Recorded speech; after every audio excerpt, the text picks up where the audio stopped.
maka tolonglah malu dan memalukan. Kita mengaku kita hamba Allah. Kita kata kita nak masuk syurga Allah. Kita kata kita nak bertemu dengan Allah. Kita duk puji Allah di luar solat. Subhanallah, alhamdulillah, Allahu akbar, apa semua. Tetapi dalam solat kita tak tahu apa yang kita sedang borak dengan Allah. A'udzu billahi minasyaitonir rajim. Yang ketujuh, memahami dan menghayati bacaan dalam solat. Ini keterangannya sangat panjang, tuan-tuan puan-puan sekalian. Panjang.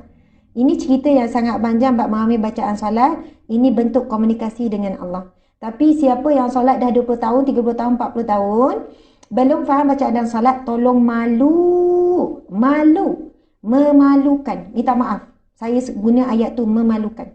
Kita dah solat 30 tahun, 40 tahun, kita perlu berapa puluh tahun lagi untuk kita faham bacaan dalam solat. Antaranya ada banyak buku di pasaran sebenarnya. Ini saya tengok antaranya adalah 7 hari ingat makna solat. 7 hari ingat makna solat. Samalah macam-macam buku saya jumpa bab bacaan. Mari memahami bacaan dalam solat. Pergi je kedai buku, saya percaya kebanyakan kedai buku semua ada buku memahami bacaan dalam solat. Faham daripada doa iftitah. Doa iftitah membantu kita solat dengan ikhlas. Sebab dalam doa iftitah kita sebut apa? Inna salati wa nusuki wa mahyaya wa mamati lillahi rabbil alamin. Sesungguhnya salatku, inna salati, salatku, wa nusuki, ibadahku, wa mahyaya wa mamati, hidupku dan matiku lillahi rabbil alamin, adalah untuk Tuhan sekalian alam. Masya Allah, Allahu Akbar. Bayangkan muslimin muslimat sekalian. Setiap kali kita salat dan kita memahami baca salat, kita sedang declare kepada Allah. Itu doa untuk kita ikhlas. Kita nak bagi tahu hidup mati kita kerana Allah. Solatku ini adalah kerana Allah. Tapi sebab masa baca tu tak faham maksud, hafal je inna salati wa nusuki wa mahyaya wa mamati lillahi rabbil alamin. Tapi kalau faham maksud, kita akan rasa sebab masa tu. Sebab kita sedang declare di hadapan Allah yang Maha mendengar sampai lubuk hati kita. Inna salati, sesungguhnya salatku, wa nusuki, ibadahku, wa mahyaya, wa mamati, hidupku, matiku, lillahi rabbil alamin, untuk Allah sekalian alam. Bayangkan. Sebab itu Imam Ghazali letak syarat yang utama untuk dapat capai khusyuk dalam salat. Memahami bacaan dalam solat.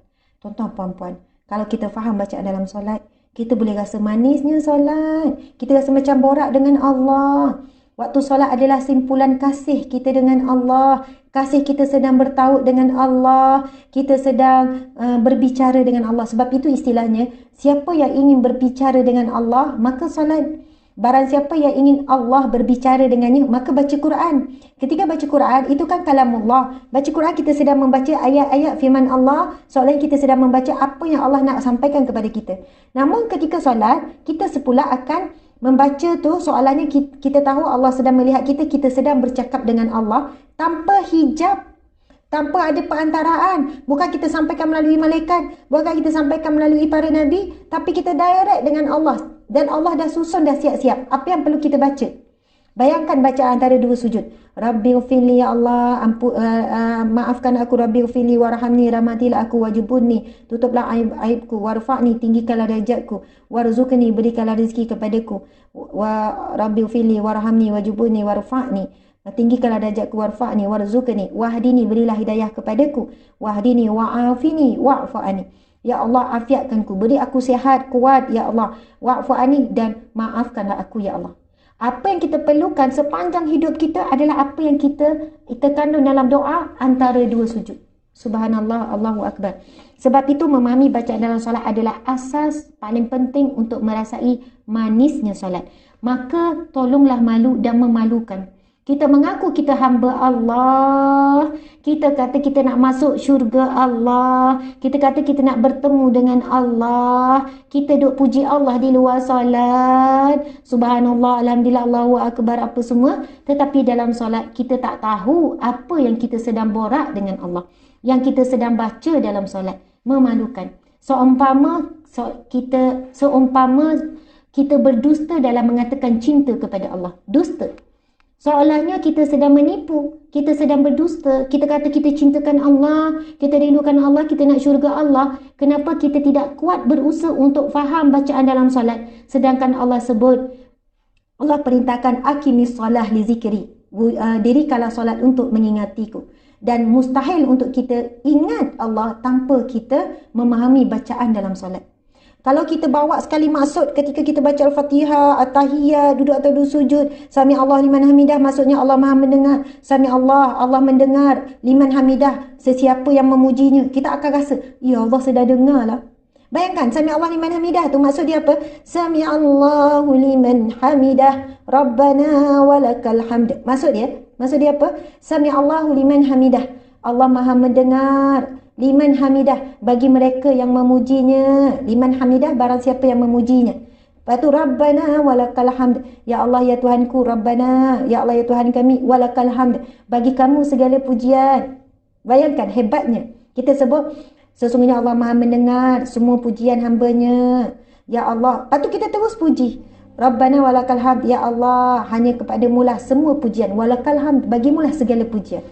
Bila kita sebut tu Sami Allah, kita boleh jadi senyum. Sami Allahu liman hamidah. Allah Maha mendengar siapa yang memujinya. Lalu kita puji. Rabbana walakal hamd. Ya Allah, wahai Tuhanku, bagimulah segala pujian. Masya Allah. Sebab itu kita akan rasa manis, seronok. Kita tak akan rasa pun 10 minit tu lama. Macam-macam ni lah kalau kita borak dengan suami, kita sayang. Rasa tak sejam borak? Tak rasa. Borak, bercerita, kenang balik masa bercinta dulu. Kalau kita sayang kawan kita tu kan, sejam makan dengan dia, alah cepatnya masa, aku banyak lagi dah nak bercerita dengan kau. Tak sedar lah masa, seronok sungguh lah, happy lah, tak ingat apa, seronok lah jumpa kau. Adakah kita rasa perasaan tu tiap kali kita bertemu dengan Allah dalam solat? Masya Allah. Adakah kita rasa seronoknya cakap dengan Allah? Seronoknya baca tahiyat. Sebab dalam tahiyat kita bagi salam pada Nabi. Kita bagi salam pada seluruh Nabi. Dalam solat kita ada bagi salam pada orang soleh, pada diri sendiri. Seronoknya solat. Adakah kita, ataupun solat kita rasa susah, kita rasa nak cepat, resah gelisah? Barang siapa yang resah gelisah dalam solatnya, maka di luar solat juga dia resah gelisah. Barang siapa yang dapat ketenangan dalam solatnya, maka di luar solat juga dia seorang yang tenang. Barang siapa yang menepati waktu solatnya, maka di luar solat juga dia akan menepati waktu di luar solat. Barang siapa yang dapat mengingati Allah di dalam solat, maka Allah akan mengingatinya setiap saat. Barang siapa yang berbicara dengan Allah dengan baik, baca dengan baik, tertib dan memahami, maka Allah akan berikan dia mampu berkomunikasi dengan baik dengan manusia yang lain. Dia akan diberikan perbicaraan yang baik dengan manusia yang lain. Hikmah daripada solat begitu banyak. Barang siapa yang boleh bagi tumpuan fokus ketika solat, maka dia juga seorang yang fokus dan bagi tumpuan di luar solat. Pekerjaan dia jadi cemerlang. Dia menjadi ibu yang cemerlang sebab ibu yang fokus kepada anak-anak. Dia boleh jadi seorang suami yang cemerlang sebab dia dapat fokus di luar solat. Tapi kalau dalam solat dia tak boleh fokus, tak boleh tumpu kepada solat, maka dia menjadi seorang yang lalai di luar solat. Jadi ayah pun tak cemerlang, jadi pekerja pun tak cemerlang, jadi mak pun tak cemerlang, buat benda apa pun tak jadi. Sebab apa? Dia tak boleh nak fokus di luar solat. Siapa yang di dalam solat hatinya penuh dengan cinta kepada Allah, maka di luar solat Allah mendatangkan kepadanya orang-orang mencintainya, orang-orang menyayanginya, dan dia mendapat cintanya Allah Subhanahu wa taala. Subhanallah, sebenarnya banyak lagi perumpamaan bila kita nak umpamakan solat. Sebab itulah siapa yang mengubah solatnya, dia sedang mengubah seluruh hidupnya, dunia dan akhirat. Barang siapa yang mendekatkan diri dengan Allah, maka Allah akan menunaikan segala hajat, keperluannya, apa yang dia perlu, apa yang dia mahu. Allah minta dengan kita, aqimis salah li zikri. Dirikanlah salat untuk mengingatiku, iaitu untuk mengingati Allah Subhanahu wa taala. Subhanallah, alhamdulillah.